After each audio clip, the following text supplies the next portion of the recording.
नमस्कार विद्यार्थी मित्रांनो, मी आज आपल्या समोर डिप्लोमामध्ये पहिल्या वर्षाला जे स्टुडंट आहेत सगळ्याच ब्रांचेसचे, त्या सगळ्या स्टुडंटला मॅथमॅटिक्स जर क्लिअर करायचं असेल चांगल्या मार्कांनी किंवा व्यवस्थित पद्धतीत पास व्हायचं असेल तर सगळ्यात महत्त्वाचं सोपं म्हणायला हरकत नाही असं चॅप्टर आहे इंटिग्रेशन. ॲक्च्युली ना इंटिग्रेशनवरती कुठलाही पेपर असेल तर त्याच्यामध्ये 40% तरी नक्की विचारलं जातं. म्हणजे 100 मार्काचा पेपर असेल तर साधारण 35-40 मार्कापर्यंत इंटिग्रेशन आणि रिलेटेड चॅप्टर्स विचारले जातात. आता इंटिग्रेशन आलं कुठून, त्याचे बेसिक गोष्ट काय आहे हे पहिल्या 10 मिनिटात मी तुम्हाला समजावून सांगणार आहे.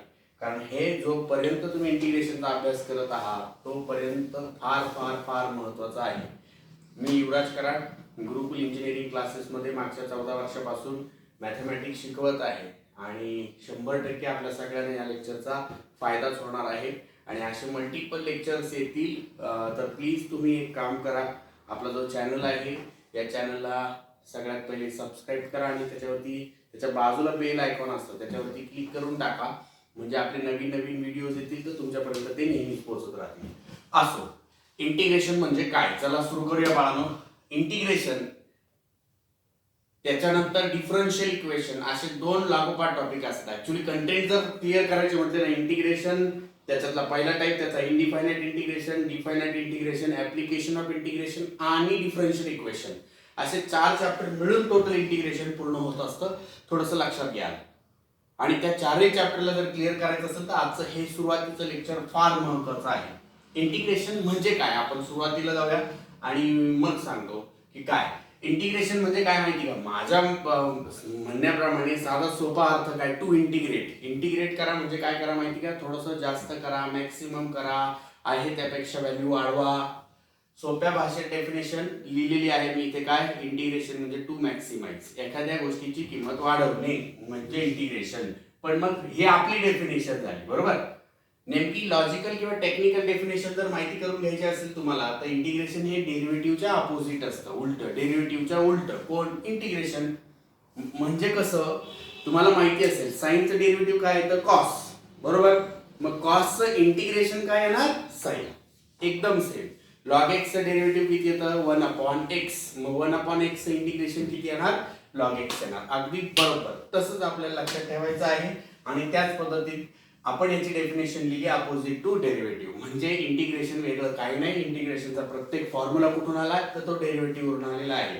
म्हणून सांगतो मित्रांनो, इंटिग्रेशन जर करत असेल तर त्याच्या अगोदर थोडंसं डेरिव्हेटिव्ह बघायचं. बघण्यासाठी काही वेगळं नाही, फक्त फॉर्म्युले बघायचे आहेत, वेगळं काय बघू नका तुम्ही. आलं लक्षात.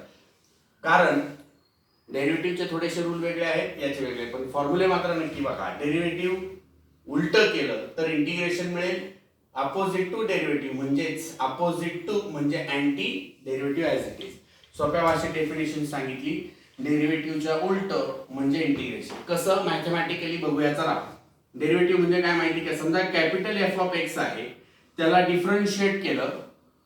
डिफरन्शिएट केलं म्हणजे छोटं केलं. कॅपिटल एफ ऑफ एक्स काय मिळालं तुम्हाला, स्मॉल एफ ऑफ एक्स मिळाला. असंच स्मॉल एफ ऑफ एक्स ला मी काय केलं बाबा, ह्या स्मॉल एफ ऑफ एक्स ला बरं का इंटिग्रेट केलं, त्याचं उत्तर काय मिळेल, capital F of x. Capital to small जाताना कशाच काय काढाल, डेरिव्हेटिव्ह. आणि स्मॉल टू कॅपिटल येताना काय काढणार, इंटिग्रेशन. लक्षात ठेवा.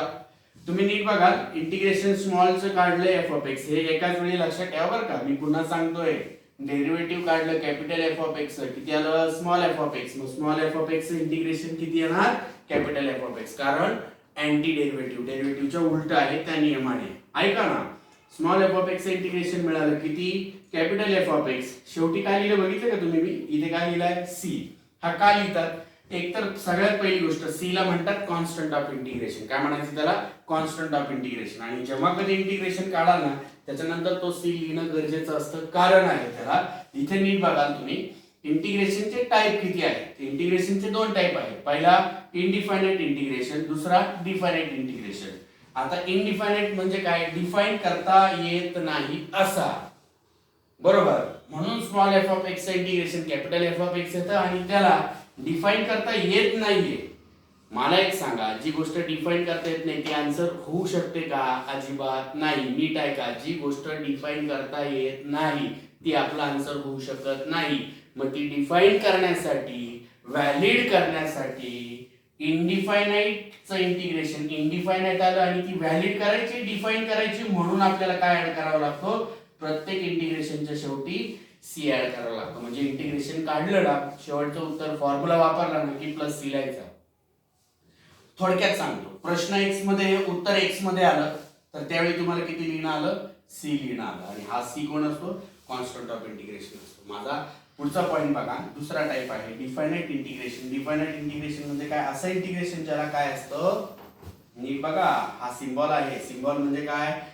ज्याचं इंटिग्रेशन काढायचं ना तो डॅश डॅश डॅश आणि डीएक्स, म्हणजे सिम्बॉल आणि डीएक्सच्या मध्ये आणून ठेवा. कोणाचं इंटिग्रेशन काढा मध्ये तुम्हाला फक्त तो ठेवायला लागेल सिम्बॉल आणि डीएक्स. असं करू नका बरं का, नुसता सिम्बॉल लिहिला तेही चालणार नाही, ते मिनिंगलेस होतं. इथे एक्सची टर्म असेल तर इथे डीएक्स लागेल, इथे टी असेल तर इथे डीटी लागेल. आलं लक्षात?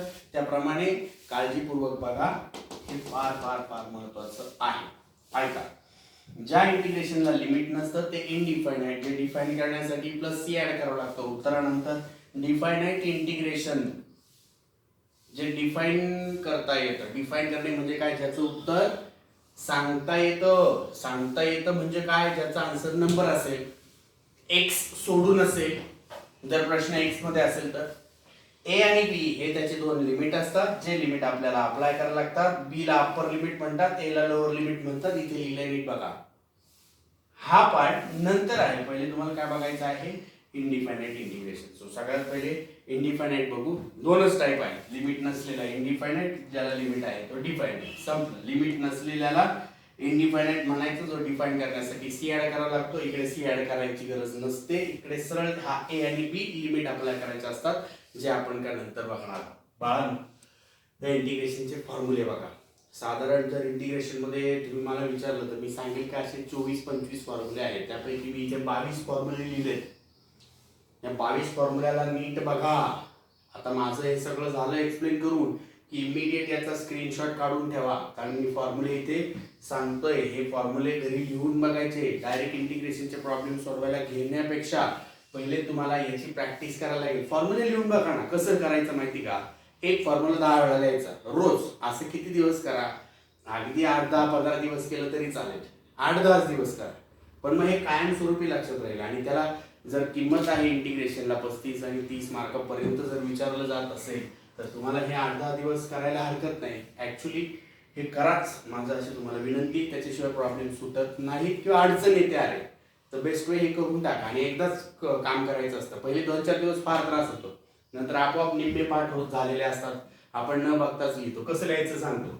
एक फॉर्म्युला धरला ना, एक्स रेस टू एनचं integration x raise to n plus 1 upon n plus 1. हा फॉर्म्युला सरळ 10 वेळा लिहायचा.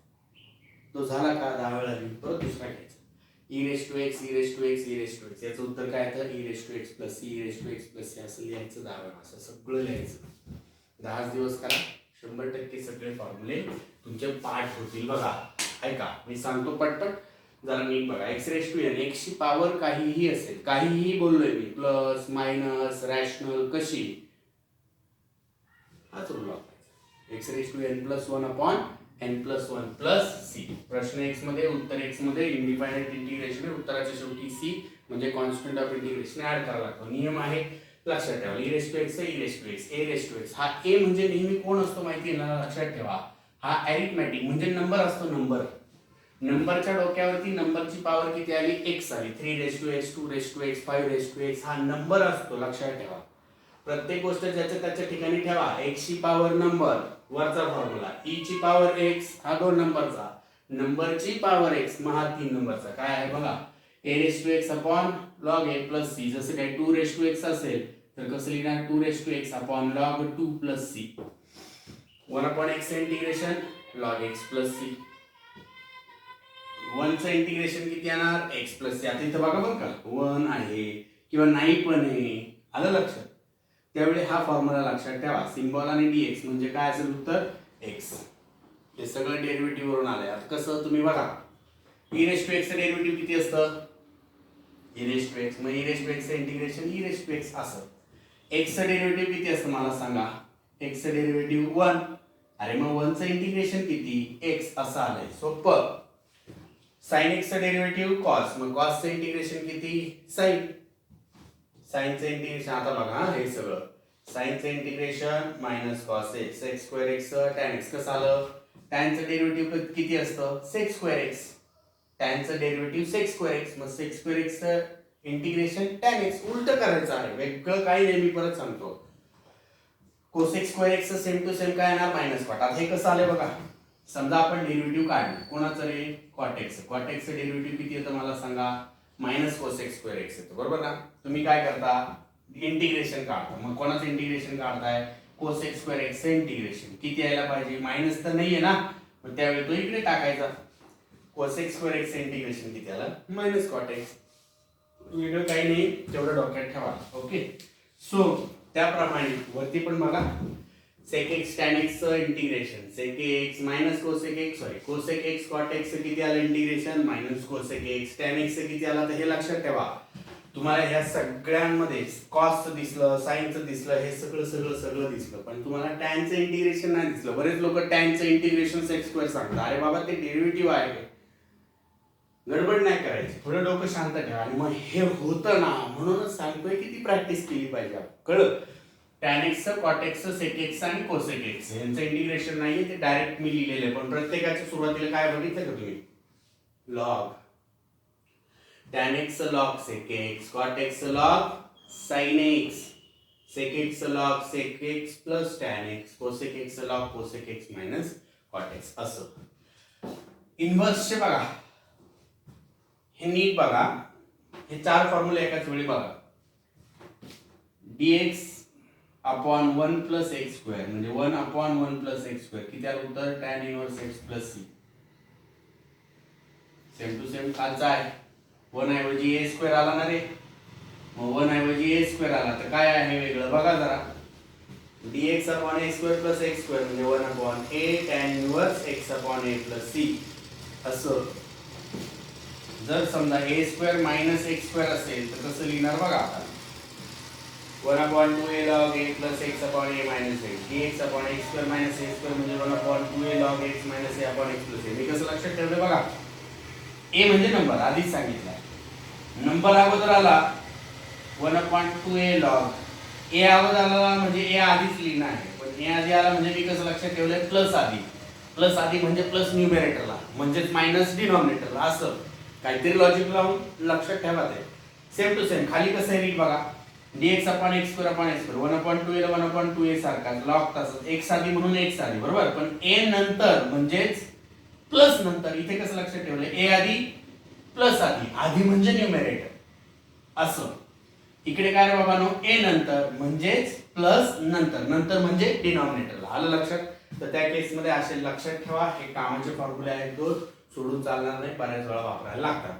आता हे सेम गोष्टी, हे बघा या सेम गोष्टी फक्त कशा, रूट नसलेल्या, इकडे काय आहेत, रूट असलेल्या आहेत. जरा नीट ऑब्झर्व करा तुम्ही, हे 3 आणि ते वरचे 3 सेम आहे. नीट ऑब्झर्व काय आहे बघा, रूट जर असेल तर मात्र ए स्क्वेअर मायनस एक्स स्क्वेअरला sine inverse x upon a plus c. आता हे प्लस आहे, ते मायनस आहे, तीनही वेगळे आहेत. तुम्ही शांतपणे माझं लेक्चर झालं ना, हळू हळू हळू हळू 5-5 10-10 सेकंड पॉज करून नीट बघून बघून हे फॉर्म्युले एकदा डोक्यात टाका. आलं लक्षात. जमलं तर समोर एक पेज ठेवा, हे लिहून घ्या सगळं लेक्चर सुरुवातीचं हे काय झालेलं आहे, आणि त्याच्यानंतर याच्या पुढचं सेशन बघा. dx upon under root a square minus x square is equal to sine inverse x upon a plus c. A square plus x स्क्वेअरला लॉग एक्स प्लस तो रूट लिहिला, एक्स स्क्वेअर मायनस ए स्क्वेअरला log x plus हा root लिहिला. Types काय काय, आता इंटिग्रेशनचे फॉर्म्युले एवढे झाले, अजून मी 3 फॉर्म्युले लिहिलेले नाही, ज्यामुळे त्याची फार वेळेवर गरज असते, म्हणून ते एखाद्या स्पेसिफिक प्रॉब्लेमला आले तर त्याच ठिकाणी बघा, अदरवाईज बघायची गरज नाही. ऐका ना, इंटिग्रेशन मध्ये नेमकं आहे काय, कोणत्या इंटिग्रेशन मध्ये, इनडिफायनाइट इंटिग्रेशन मध्ये 1 नंबर म्हणजे 2 पार्ट केले, ए आणि बी. ए पार्ट मध्ये बेसिक आहे. बेसिक म्हणजे काय, basic problems which normally relates with this formula and which are normally ask for 2 marks, 2 मार्काचे सोपे सोपे प्रॉब्लेम ज्याच्यामध्ये फक्त रूल्स कसे वापरतात, फॉर्म्युला कसा वापरतात हे इथे बघितलं जातं. त्यानंतर integration of simple algebraic rational function आहे, त्याच्यानंतर इंटिग्रेशन ऑफ कंपोजिट फंक्शन आहे. हे झालं बेसिक, ह्या सगळ्यांना पकडायचं आणि खालच्या मेथड सोडवायच्या. मेथड नंबर 1, ट्रिग्नोमेट्रिक ट्रान्सफॉर्मेशनने इंटिग्रेशन सोडवा, सबस्टिट्यूशन आणि प्रॉपर्टीजने इंटिग्रेशन सॉल्व करा, पार्शियल फ्रॅक्शनने इंटिग्रेशन सॉल्व करा, थर्ड टर्मने सॉल्व करा. These are the methods. By पार्टने सॉल्व करा आणि सगळ्यात शेवटी स्पेशल केसेस आहेत. तुम्ही लक्षात ठेवा इंटिग्रेशन एवढं महत्त्वाचं आहे ज्याच्यामध्ये ट्रिग्नोमेट्रिक ट्रान्सफॉर्मेशन 100% विचारतात, सबस्टिट्यूशनवर प्रॉब्लेम असतोच, पार्शियल फ्रॅक्शनवर असतो, बाय पार्टवरती असतो आणि किती रे बघा ना 6च मेथड म्हणजे 6 टाईपचे प्रॉब्लेम.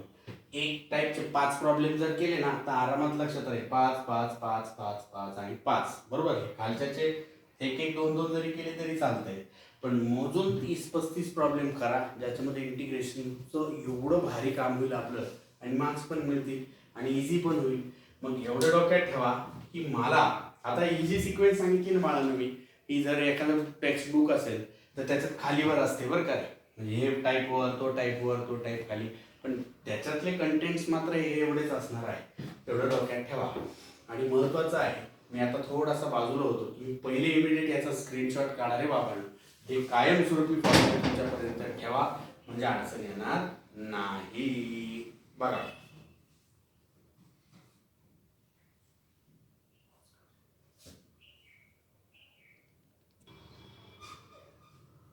सो बघा मित्रांनो, आतापर्यंत आपण इंटिग्रेशनचे फॉर्म्युलेज बघितले, रूल बघितले आणि त्याचं काय काय कंटेंट्स आहेत तेवढं सगळं बघितलं. आता आपण काय बघतोय माहिती का, मी जसे तुम्हाला टाईप करून दिले ते बघा, ए टाईप आणि बी टाईप. ए मध्ये सांगितलं होतं का बेसिक आहे आणि बी मध्ये मेथड्स आहेत. तर त्या बेसिक वरती जाऊया आपण आणि मग आपला आजचा सेशन संपेल. ओके, आणि मग त्याच्या पुढे जे जे छोटे छोटे टाईप्स आहेत ते बघूया. आता नंबर ऑफ प्रॉब्लेम्स तर फार असतात, म्हणजे एखाद्या टाईपवरती प्रॉब्लेमची प्रॅक्टिस होणं फार गरजेचं आहे. तरी पण आपण काय करू, इथे या सेशनमध्ये जेवढे शक्य आहे महत्त्वाचे आणि कॉन्सेप्ट क्लिअर होईल असे सगळे प्रॉब्लेम घेण्याचा प्रयत्न करू. बेसिकमध्ये सगळ्यात पहिले फॉर्म्युलांची प्रॅक्टिस आहे, ज्याच्यामध्ये फॉर्म्युले आणि रूल्स असे दोघं येतात. आता रूल्स जसे जसे प्रॉब्लेम्स येतील, टाईप पुढे सरतील तसे तसे सांगेल मी, जास्त काही नाही, पण त्यातले हे दोन पहिले बघा, एफ ऑफ एक्स आणि जी ऑफ एक्स म्हणजे दोन एकशा टर्म एकमेकांना कशा आहेत, ऍडिशन सबट्रॅक्शन मध्ये आहे. इंटिग्रेशन काढायचं असेल तर त्या केसमध्ये इंटिग्रेशन एफ ऑफ एक्स ला वेगळं कराल, इंटिग्रेशन जी ऑफ एक्स ला वेगळं कराल. म्हणजे काय माहिती का, जेवढे एक्स ऍडिशन सबट्रॅक्शनला असतील किंवा त्या एक्सच्या टर्म्स ऍडिशन सबट्रॅक्शनला असतील तर रूल असं सांगतो का इंटिग्रेशन लगेच काढू नका, त्याला पहिले असं सेपरेट स्पेशल लिहून घ्या. सिम्बॉल आणि रिएक्शन मध्ये पहिला एक्स, सिम्बॉल आणि रिएक्शन मध्ये दुसरा एक्स, मध्ये साईनने सेपरेट होती. दुसरा रूल बघा ना, कॉन्स्टंट के कुठल्याही एक्सच्या मल्टिप्लिकेशन मध्ये आहे. म्हणजे कसं माहिती का, नंबर एखादा नंबर एखाद्या एक्सच्या जर मल्टिप्लिकेशनला असेल तर नियम असा आहे तर हा नंबर इंटिग्रेशनच्या बाहेर काढायचा आणि इंटिग्रेशन फक्त कुणाला लावणार आपण, एक्स वाल्या टर्मला लावणार. हे फार महत्त्वाचं आहे, हे बऱ्याच वेळा तुम्हाला ऑब्झर्व करायचं आहे. काय सांगितलं मी, कॉन्स्टंट म्हणजे एक्स सोडून आलेला, जस्ट लाईक ॲज नंबर नेहमी बाहेर काढायचा आणि इंटिग्रेशन कुणाला लावायचं, फक्त एक्सच्या टर्मला लावायचं. हे रूल फॉलो करा. यदा कदाचित जर कुठे प्रॉब्लेम आपला चुकत असेल खाली तर त्या केसमध्ये रूल्स फॉलो केलेले आहेत म्हणून स्टेप्सला मार्क्स तरी मिळतात. आणि तसंही ही हॅबिट ठेवा, कायदे में रहोगे तो फायदे में रहोगे. सोपं काम आहे, रूल फॉलो करा, प्रॉब्लेम कुठलाही सुटेल. बघा नंबर 1 पहिला, integration of sine x upon किती आहे, कॉस स्क्वेअर एक्स डीएक्स आहे. राईट, एकच काम करायचं आहे. इंटिग्रेशन ऑफ साइन एक्स खाली कॉसचा स्क्वेअर आहे, स्क्वेअर म्हणजे तो गोष्ट दोनदा आलेली आहे. मी कॉस एक्स इंटू काय लिहितो, कॉस एक्स लिहितो बरं का. तसं लिहिल्याने काय होणार आहे जरा नीट ऑब्झर्व करा. हा जर sine x upon cos x किती असतो मला सांगा बरं, नेहमी टॅन एक्स असतो. 1 अपॉन कॉस एक्स म्हणजे किती असतो राजानो, सेक एक्स असतो. विथ रिस्पेक्ट टू किती रे, dx. Sec x tan x integration किती असतं, सेक एक्स असतं. आता फॉर्म्युल्यात बघितलं आपण, sec x into tan x integration, sec x plus c integration. हा प्रॉब्लेम झाला फायनल. तर ब्रॅकेट करा, सोपं काम आहे, किती इझी आहे बघा.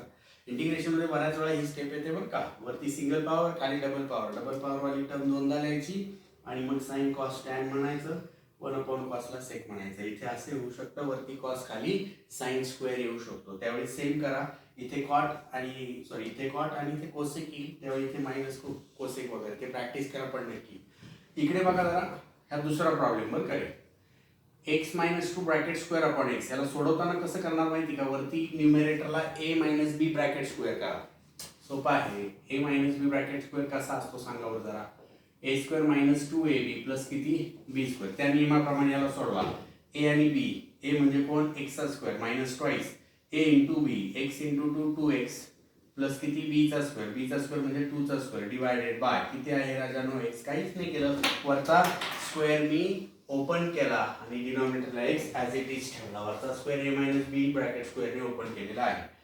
पुढच्या स्टेपला बघा, एक्स स्क्वेअर मायनस टू टूचा किती 4x प्लस किती रे 2चा स्क्वेअर 4 डिवायडेड बाय किती एक्स विथ रिस्पेक्ट टू किती आहे dx आहे. ऐका, 1 2 3 न्यूमरेटर आहे, ॲडिशन सबट्रॅक्शन मध्ये बेस सगळ्यांना मिळून कॉमन आहे. पुढे जायचं असेल तर बेस सेपरेट करायला लागेल. म्हणजे कसं रे, एक्स स्क्वेअरला डिव्हिजनला एक्स, 4xला डिव्हिजनला एक्स प्लस 4 आहे त्याला divided by x with respect to dx. इथे एक्स एक्स काय होणार कॅन्सल होणार, इथे एक्स एक्स काय होणार कॅन्सल होणार. इथे किती राहिला एक्स, इथे किती राहिला 4, इथे किती राहिला 4 अपॉन एक्स dx. सांगा, रूल फॉलो करायचे. ॲडिशन सबट्रॅक्शन मध्ये असतील तर सेपरेट, बर सेपरेट.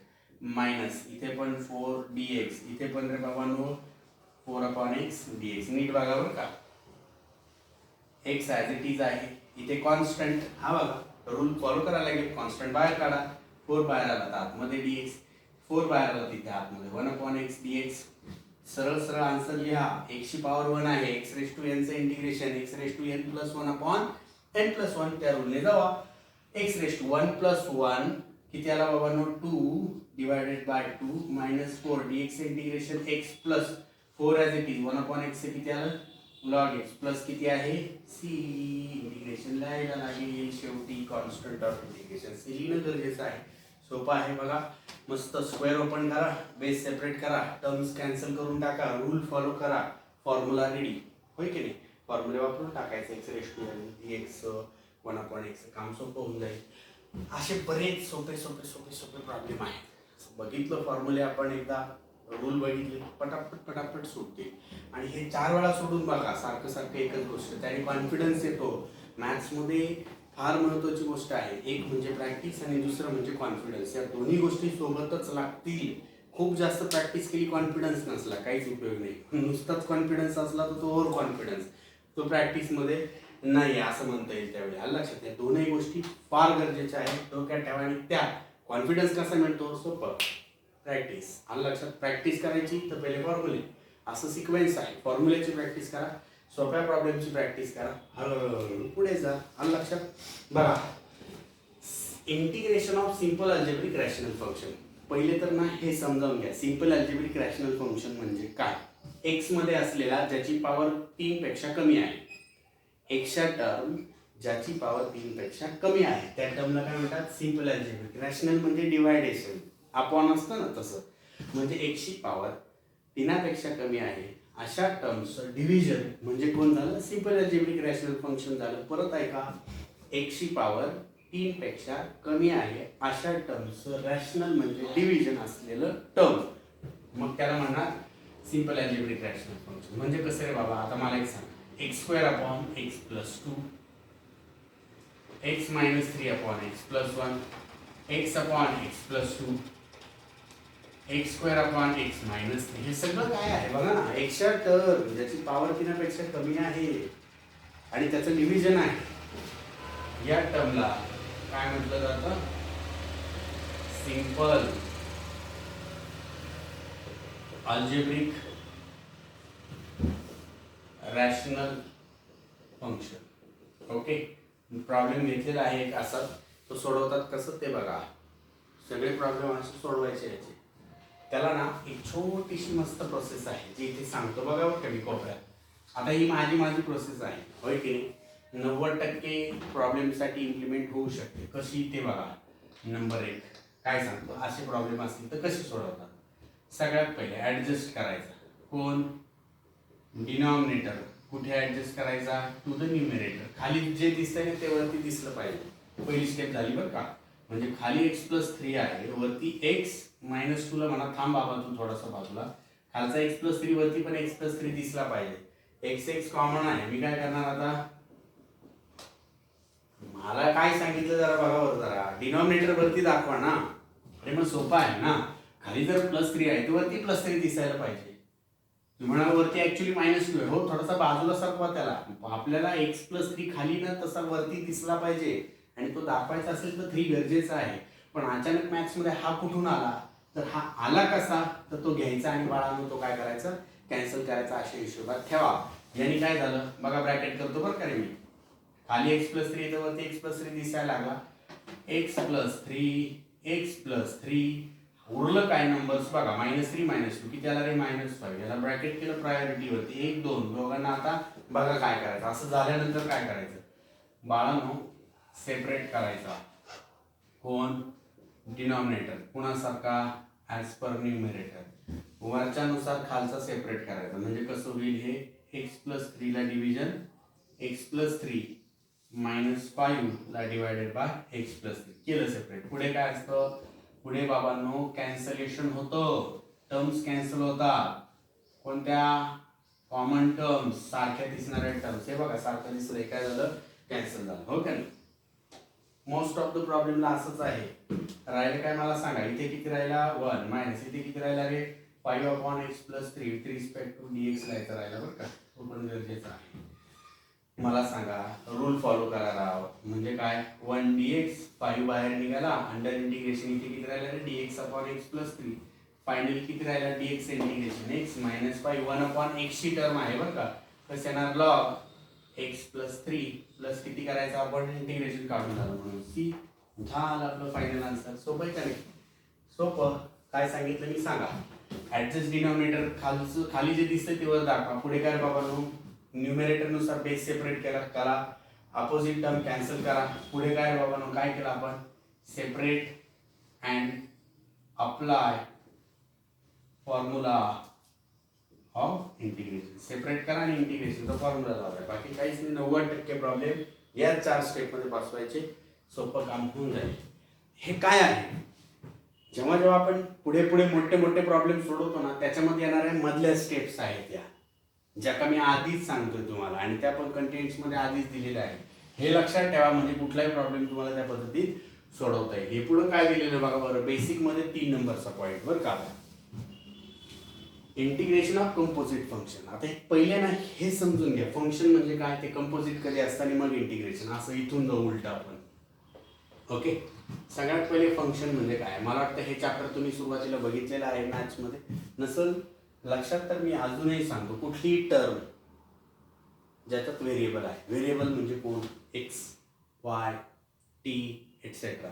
ज्याच्यात एक्स आहे, ज्याच्यात टी आहे, ज्याच्यात वाय आहे, अशी कुठलीही टर्म काय ठरते, फंक्शन ठरते. मी इथे एवढंच लिहितो, एनी टर्म हॅविंग व्हेरिएबल. कुठलीही टर्म ज्याच्यात काय आहे, व्हेरिएबल आहे.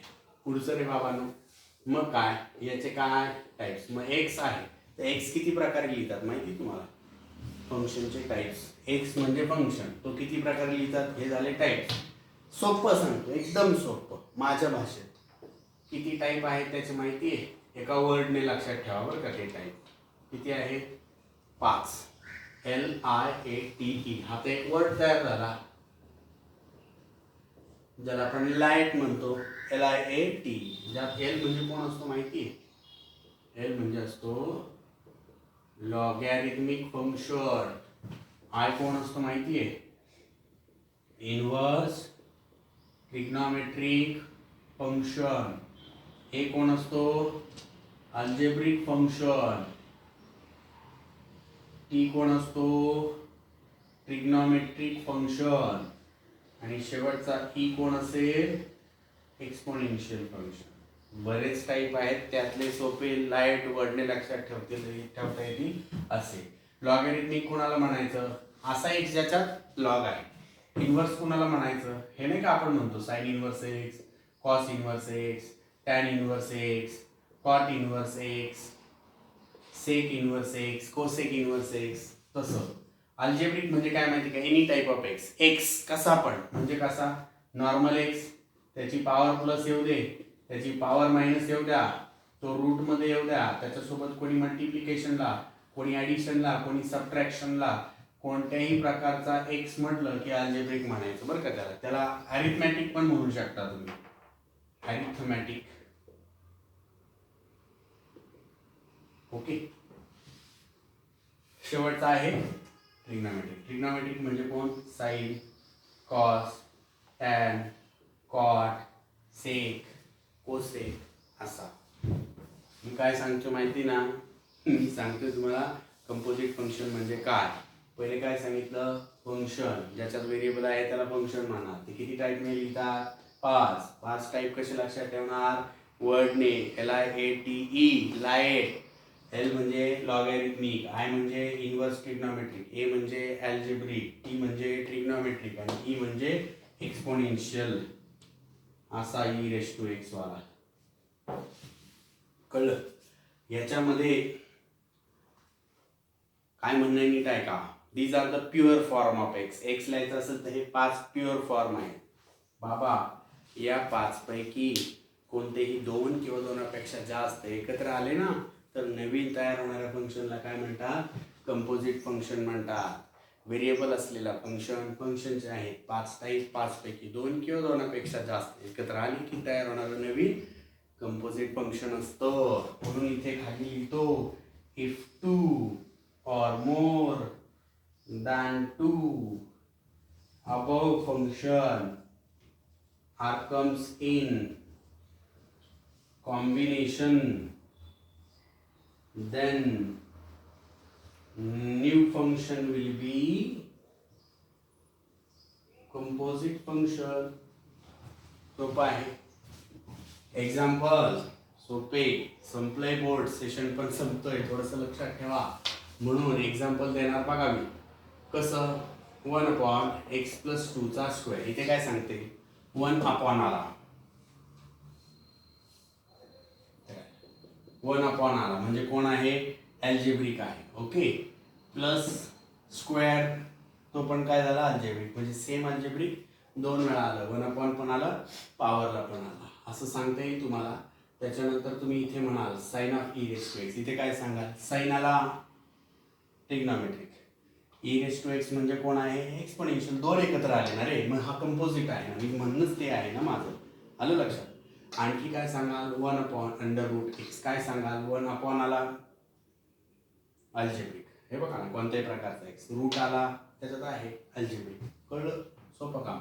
इथे काय सांगाल आणखी?